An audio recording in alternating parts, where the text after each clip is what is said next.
ખંભાતના અકબરપુર વિસ્તારમાં 14 વર્ષીય દીકરીને ઝેરી સાપ કરડતા સારવાર અર્થે હોસ્પિટલમાં ખસેડાઈ।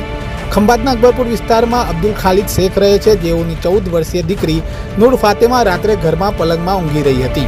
ત્યારે અચાનક એક ઝેરી સાપે ઘરમાં પ્રવેશ કરી પલંગ પર આવી નૂર ફાતેમાના કમરના ભાગે કરડી ગયો હતો, જેને કારણે દીકરીએ બૂમાબૂમ કરી કંઈક કર્યું હોવાનું જણાવ્યું હતું, જેથી પરિવારજનોએ તપાસ કરતા એક ઝેરી સાપ હોવાનું જણાઈ આવ્યું હતું।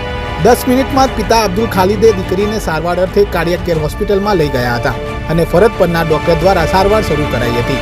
શનિવારે બપોરે 3 કલાકે મળતી વિગતો અનુસાર હાલ હોસ્પિટલમાં દીકરીની હાલત સુધારા હેઠળ છે।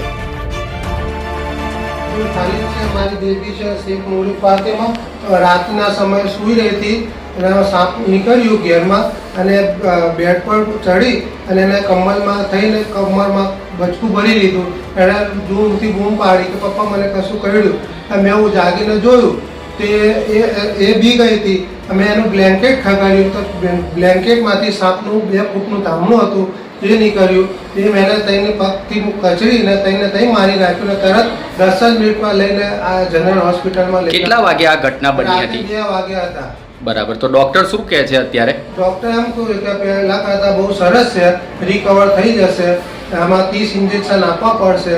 જો 12 કલાકે 30 ઇન્જેક્શન આપો, જો રિકવર 10 થઈ જશે તો 10 નિકાલ 18,000ના 30 ઇન્જેક્શન આવશે।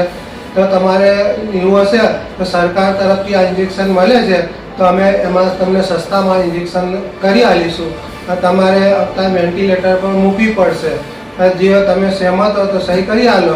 તમે વેન્ટિલેટરની બી સહી કરી આલી ને ઇન્જેક્શન જે 30 છે એના ઉપર બી સહી કરી આલી।